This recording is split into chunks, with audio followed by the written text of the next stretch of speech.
मग काही आमचं नातं मग गुरु बहीण गुरु भाऊ ही प्रथा तेव्हापासून चालू झाली.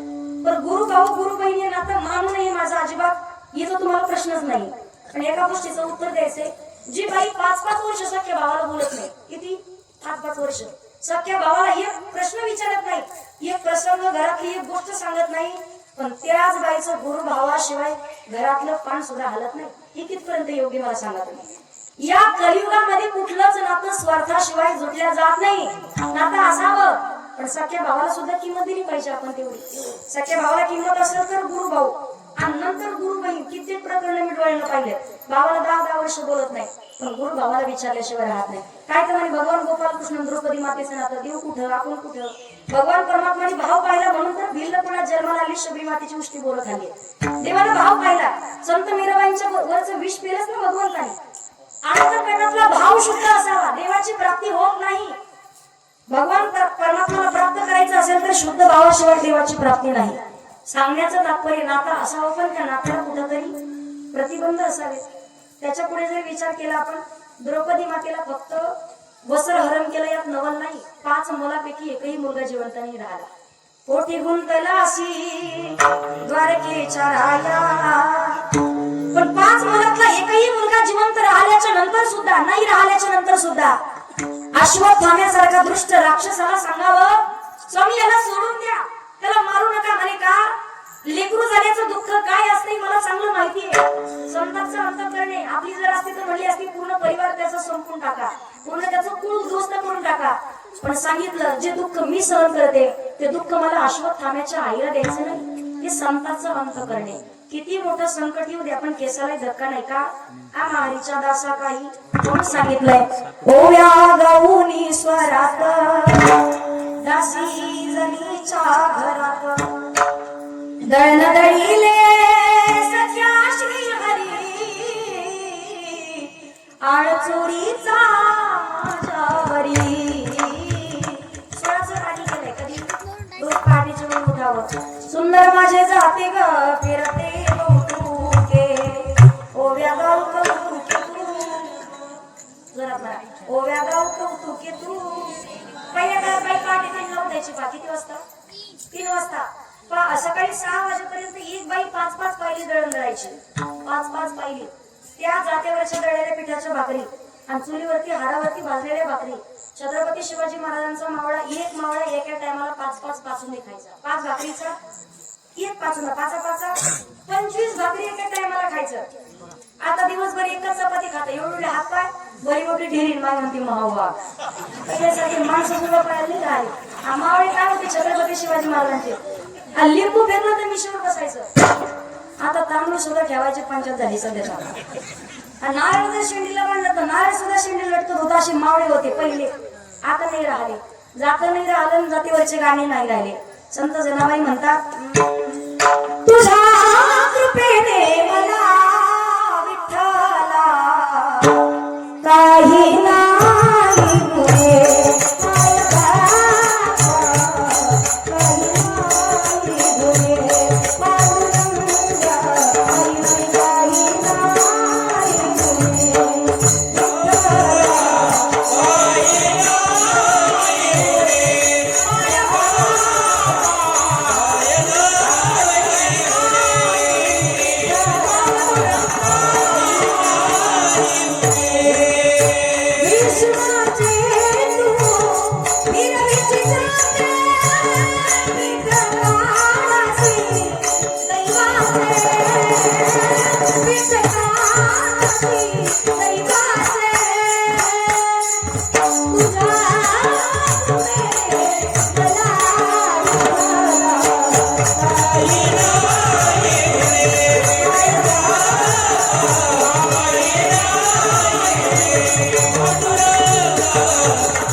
भगवान परमात्म्याचे दास म्हणून जीवन जगायला केसाला धक्का लागत नाही. माऊली दानोबाराय सांगतात, कंठामध्ये फक्त नामस्मरण असावं, अपघातात कधी मृत्यू होत नाही, केसाला धक्का लागत नाही का. नारायण हरी उच्चार नामाचा आणि तेथे कडी काळाचा रिगण कंठामध्ये भगवान परमात्माचं भजन असावं. जगाच्या मालकाला प्रार्थना करायची, आलो शरण तुला भगवंता, आलो शरण तुला भगवंता, हे उशित तुझ्या रे भगवंता, हे उशित तुझ्या रे भगवंता. ओ सत्यवान सावित्रीचा संपला जमाना, संपला जमाना देवा, संपला जमाना, संपला जमाना देवा, ओ सत्यवान सावित्रीचा संपला जमाना. वेश करी चारित्र्याचा पोटाचा बहाना, पोटाचा बहाना देवा, पोटाचा बहाना, पोटाचा बहाना देवा, पोटाचा बहाना. दिन झाली वाणी पतितता, आलो शरण तुला भगवंता, आलो शरण तुला भगवंता, तुझी तुला भगवंता, तुझी तुला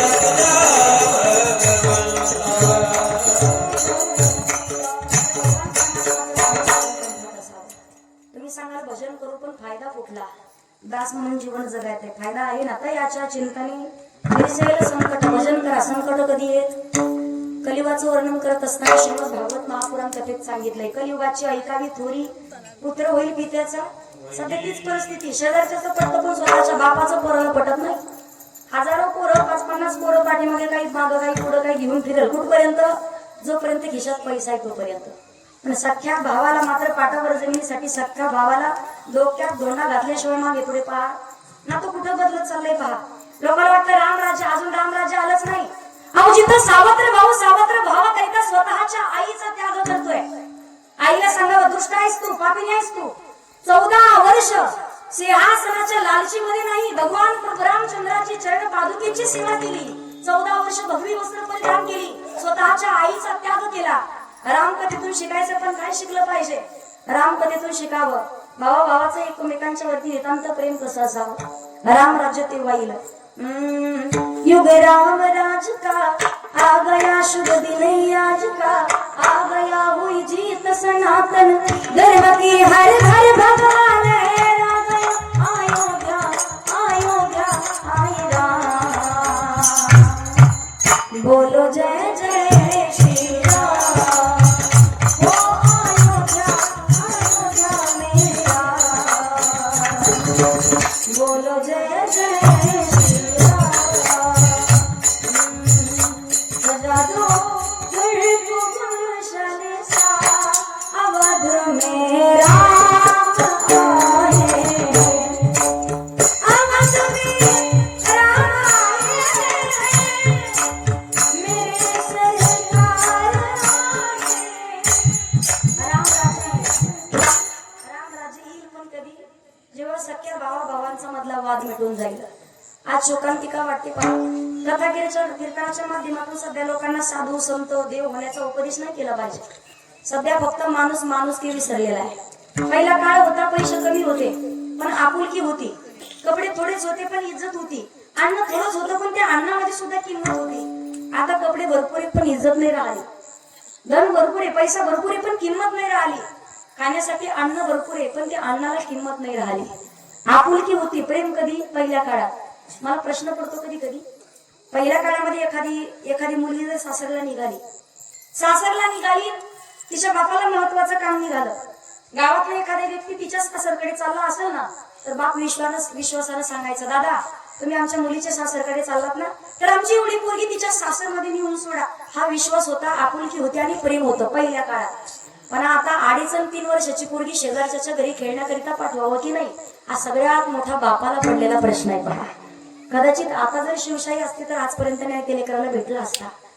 स्वराज्यातील रयतेतील फक्त एकाच नराधमानं एका बाईकडे स्त्रीकडे वाईट नजर करून पाहावं.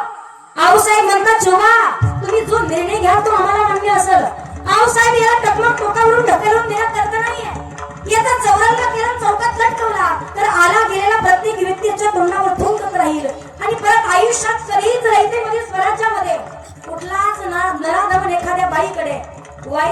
नजरेनं नाही पाहणार, वाईट नजर करून पाहणार नाही कधी शिवशाही असते तर. आता नाही राहिली किंमत, चुकीच्या लोकांच्या हातात सगळे प्रकरण पोहोचले. मला सांगा ना तुम्ही, 32 वर्षाच्या बापासमोर 2.5-3 वर्षाच्या लेकरावरती अत्याचार होत असेल, आयुष्यभर तो बाप जिवंत असून सुद्धा मेल्यात जमा असेल पहा. त्या घटना बंद होतील, पण आता शिवशाही असले पाहिजे. आज देव देश आणि धर्म ज्यांच्यामुळे जिवंत आहे ते राजे. मासाहेबांनी शिकवावं, शिवबा तुम्हाला बाई नाचवणाऱ्या नाही, बाई वाचवणाऱ्या शिवबा व्हायचंय. आज आपल्या दारात कुणास मंदिरावर कळस, महिलांच्या कपाळावरती कुंकू, पुरुषांच्या कपाळावरती हुक्का, महिलांच्या नाकात नथ आणि पुरुषांच्या ओठावर मिशी कुणाला जिवंत आहे? केवळ महाराष्ट्राचे राजे शिव छत्रपती शिवाजी महाराजांमुळे. विसरून चालणार नाही आपल्याला. राजांचं खूप मोठं योगदान आहे. लोक म्हणतात राजा का देव होता का? राजा देव नव्हता, पण त्या राजामुळे आज कीर्तनात बसलं ते विसरू नका. त्या राजामुळे आज मंदिरातला देव जागेवरती, हे विसरून चालणार नाही आपल्याला. म्हणून अख्खा महाराष्ट्र म्हणतो पहा, सर्वांनी हात वरती घ्यायचे एकदा. ज्याला वाटतं की छत्रपती शिवाजी महाराजांचा मावळा आहे, कुचरपणा कोणी करायचा नाही. पैशावाले गरीब सगळ्यांनी हातावर, हातावरती सर्वांचे. राजा जातीची पोळा छातीची जगात वैभवशाली, आवाज राजा जातीची पोळा छातीची जगात वैभवशाली, माझ्या राजाची जयंती आली, शिवरायाची जयंती आली, माझ्या राजाची जयंती आली, शिवरायाची जयंती आली.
ताईला फशीला मी आधीच ठरवून आलेले एवढी घेऊन आता तुम्ही आपण फसल्या जात नाही अजिबात. विनोदाने एक प्रसंग सांगत असते पहा.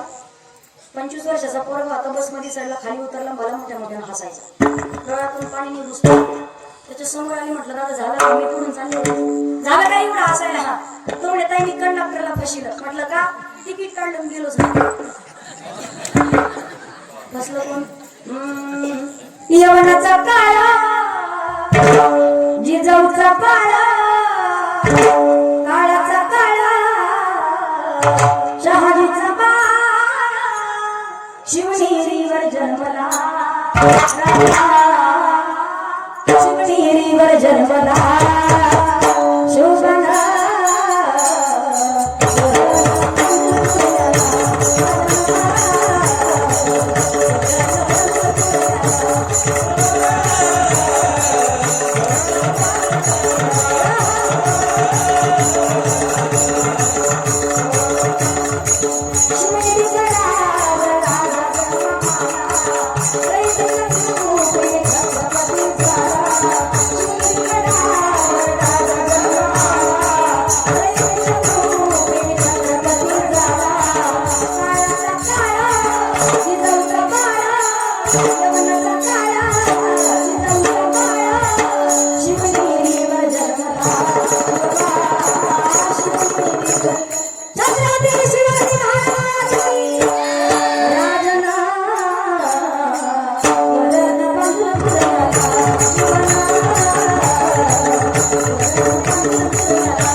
सांगण्याचं तात्पर्य शिवशाही आता पाहिजे.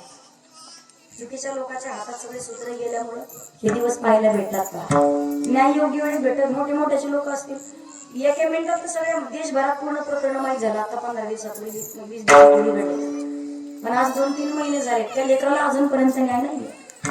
सांगण्याचं तात्पर्य चांगले विचारांची संतान जन्माला येण्यासाठी सुद्धा पूर्वजन्मीचं पुण्य शिल्लक असावं लागतं. केसाला धक्का लागत नाही. अखंड कंठात भगवान परमात्माचं नामस्मरण असावं. जगद्गुरु तुकोबाराय सांगतात आम्हारीच्या दासा काही भय नाही तर भगवान परमात्माचे दास म्हणून जीवन जगाल तर भगवान परमात्मा संकटाचं निवारण करण्याकरिता मागे पुढे उभा राहतो. अभंगाचं दुसरं चरण. देवा उभा मागे पुढे, देवा उभा मागे पुढे, देवा उभा मागे पुढे, देवा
परदिवशी कीर्तनात मी भजन म्हटले की माता रडायची.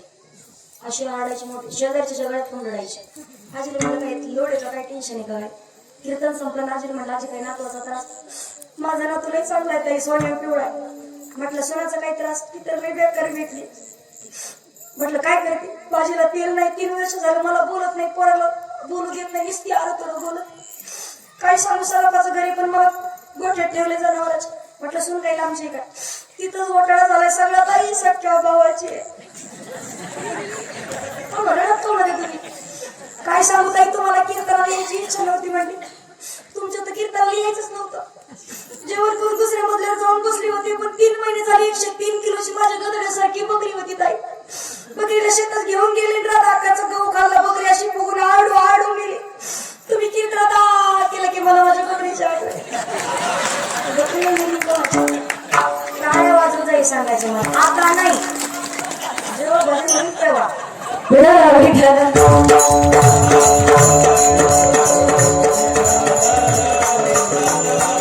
तेव्हा मागे पुढे उगवी कोडे संकट भगवान परमात्मा कोणाच्या मागे उभे राहिला कोणाच्या पुढे उभे राहिला.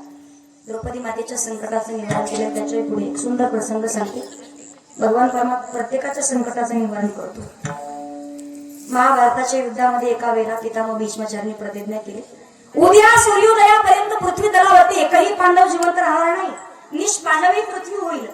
प्रतिज्ञा पितामह भीष्माचार्यांची. भगवान गोपाल कृष्णाच्या पायाखालची जमीन अवतरली. काय करावं. मध्यरात्रीची वेळ झाली. द्रौपदीला सोबत घेतलं. चाल म्हणे माझ्यासोबत. कड्याचं रूप धारण केलेलं. जा म्हणे पितामह भीष्माचार्याचं दर्शन घे प्रदक्षिणा कर. बांगड्याचा आवाज फक्त बोलू नको.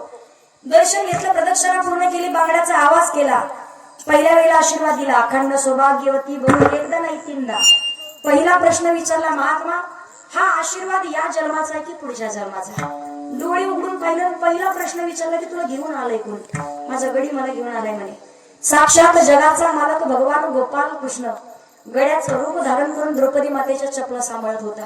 लोटांगण घातलं भगवान. अशा प्रत्येक भक्ताच्या मागे पुढे उभा असाल तर भक्ताच्या केसाला धक्का लागत नाही. माझ्यासारखे किती पितामह झाले, किती प्रतिज्ञा केल्या, भक्ताचं माझ्याकडून काही होऊ शकत नाही. तिथून पुढे भगवंत निघाले कुठं? अर्जुनाकडे. अर्जुनाकडे पहाटेच्या वेळेला आले तर अर्जुन घोरत होता. इथं बसलेल्या प्रत्येक माणसाने सांगायचंय, मी जर सांगितलं उद्या दुपारी 12 वाजेपर्यंत तुम्ही मारणार, किती जण रात्रभर झोप येईल बरं? कुठं कुठं कोणत्या कोणत्या बँकेत पैसे, कुठं कुठं काय ठेवलंय, कुठं काय, सांगण्याचं तात्पर्य अजिबात झोप येणार. पण अर्जुन घोरत होता. घोरणाऱ्या अर्जुनाला भगवंतांनी उठवलं, देवा उठ. अर्जुनाला उठवल्याबरोबर म्हणजे देवा का उठवताय मला, साखर झोप येते, झोपू द्या. भगवान परमात्माच्या डोळ्यातून पाणी. प्रतिज्ञा नाही ऐकली का पितामहांची? माझ्याच तर समोर केली म्हणे, मी तिथेच होतो. भगवान परमात्मा सांगतात मग ती प्रतिज्ञा पितामहांची, ती कधी खोट्या ठरली जाऊ शकत नाही. मग प्रतिज्ञा ऐकली तू कोण आहे? पांडवांच्या पैकी एक. अर्जुन, मला माहिती मी मरणार आहे, तरी झोप लागली नाही कशी? उत्तर दिलेलं फार सुंदर आहे, पटलं तर पहा. अर्जुन सांगतो, देवा झोप लागली नाही कशी असं विचाराल तर आम्हाला जिवंत ठेवणाराच जर जागा आहे तर आम्हाला जागा राहण्याची काय गरज आहे? सांगण्याचं तात्पर्य भगवंताच्या प्रति विश्वास. काय पाठीशाला तुम्ही लोड घेऊ नका. चार्जिंग झाली सगळ्याची, काय बॅटरी उतरण्यासाठी बसले, काय लोड मध्ये का तुम्ही? काय कर्ज आहे तुमच्यावर? टेन्शन घ्यायचं नाही, ज्याच्यावर कर्ज तोच खराब मर्द. काढू नका फक्त आता रोगाचं. विठ्ठल विठ्ठल. सांगण्याचं तात्पर्य अखंड भगवान परमात्माच्या प्रति अंतःकरणात शुद्ध भाव असावा, भगवंताच्या प्रति विश्वास असावा, अखंड कंठामध्ये नामस्मरण असावं, देवाला प्रार्थना करायची. माझ्या मनाला छंद छंद, माझ्या मनाला छंद, नित्य गोविंद गोविंद, नित्य गोविंद गोविंद, माझ्या मनाला छंद छंद,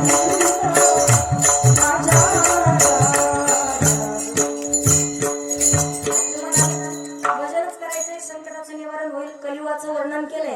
पण कलियुगा माझी करावी कीर्तन. कुठलं कीर्तन? नामस्मरण कीर्तन. साधन परी सोपे, जळतील पापे. नामस्मरण एकमेव साधन सांगितलं. बरेच म्हणतील करून म्हातारपणी. आत्माराम आहे तोपर्यंत रामाचं भजन.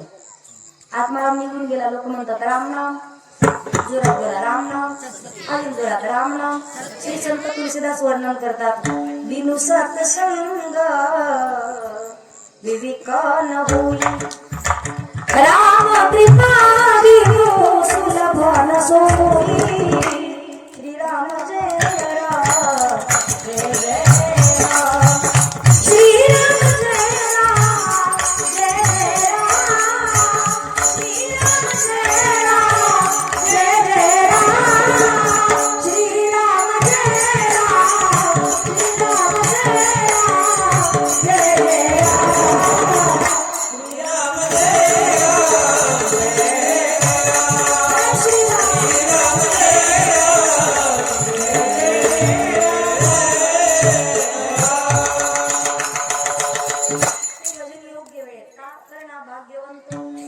जय सगळं सिद्ध आहे. आता चालावा या पाय, तव तो आपले सुहित पाय, तीर्थयात्रा जाय. म्हातारपर्यंत परमार्थ सांगितलंय. घराला आग लावल्यानंतर वीर खोदण्यासारखा. घराला आग कशी लागते? कानपूरला खराब होणं म्हणजे. एखाद्या बाबाला विचारा, बाबा जेवले का? म्हातारा म्हणतो झोपायचे आता. नाकातून गंगा जेवण वाहणं म्हणजे घराला आग लागली. कानपूरला खराब होणं म्हणजे इथं किती जणांच्या घराला आग लागली तिथं प्रश्न नाही विचारत, तशीच लागू द्या. पण ज्यांचे घर मजबूत आहेत, करविता तडी परमार्थाची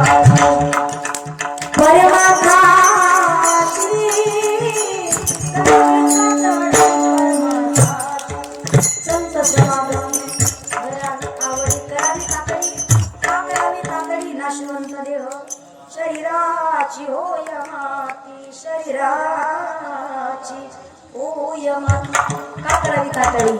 4 दिन की जिंदगी 4 दिन का मेला है, आया तो अकेला जग में जाय भी. आता वेळ किती राहिला आपला? किती वेळ राहिला? कीर्तनाचा नाही, तुमच्या आयुष्याचा विचार करा.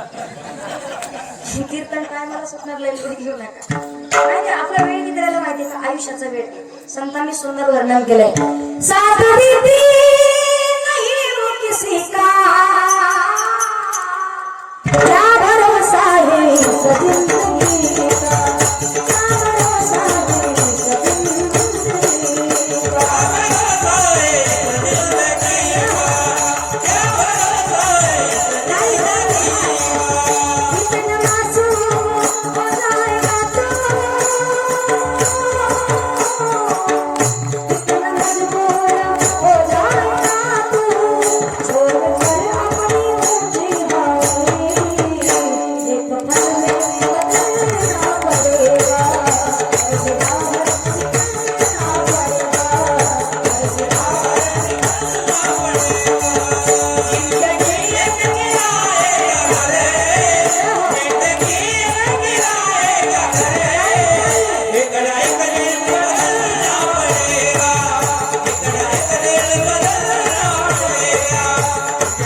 भजन मी पुढे म्हणते, सगळ्यांनी माझ्या पाठीमागे म्हणायचं. महिला मंडळ तोपर्यंत डोक्यावर पदर घ्या एकदा. भजन झालं की काढून टाका, पण घ्या. तोपर्यंत पुरुष मंडळ तुम्ही खापरून खोकरून कशाला धार लावायची. आमचं भजन होतं. महिला मंडळ जोरात म्हणायचे, पुत्र पण अजिबात करायचा नाही. मनात भरली पंढरी. तुम्ही जो बसा पाहिजे मावशी, तुम्ही शांत बसा थोडं. महिला मंडळ जोरात. मनात भरली पंढरी. पाठीमागच्या समोरच्या डोळ्यानं लावले ना जोरात. मनात भरली पंढरी, जाईन म्हणते माहेरी. पांडुरंगाच्या दरबारी बाई हसत नाचत.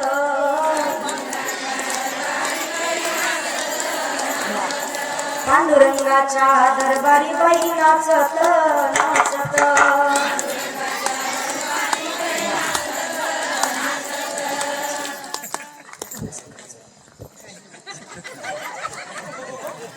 लावी दशाला उत्तरपणा करायचं नाही, जोरात म्हणायचं. हात जोडून जीव गेला सर्व करू नका.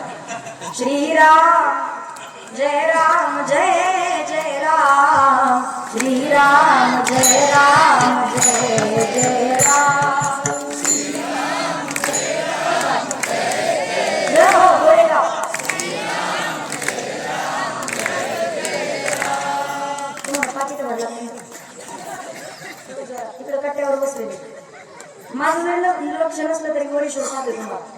जोरात मला सगळ्यांनी. श्रीराम जय राम जय जय राम. श्रीराम जय राम जय जय राम.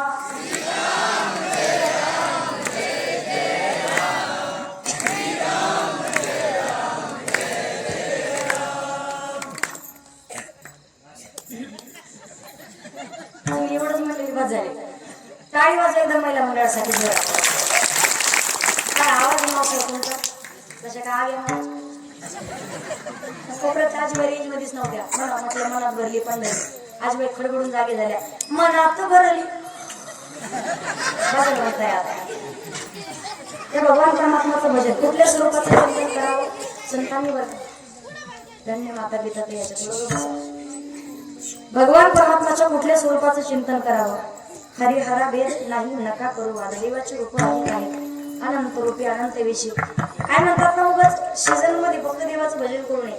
श्रावण महिना आला म्हणूनच महादेवाची भक्ती करावं असं काही आहे का. नवरात्र उत्सव आला म्हणून देवीची भक्ती, गणेश उत्सव आला म्हणून गणपती बाप्पा असं नाही.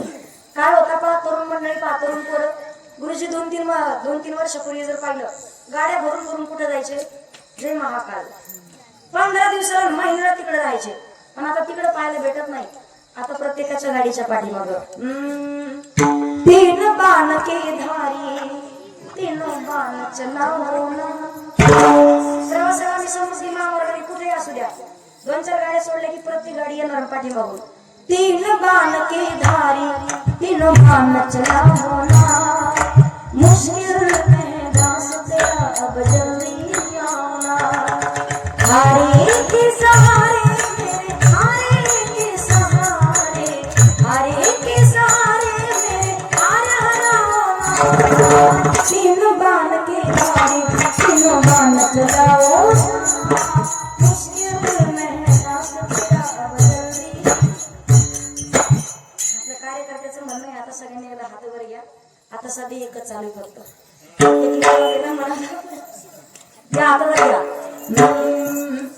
दादा गुरु मच्छिंद्रनाथ त्या गर्भगिरी पर्वतात त्यांची भाषा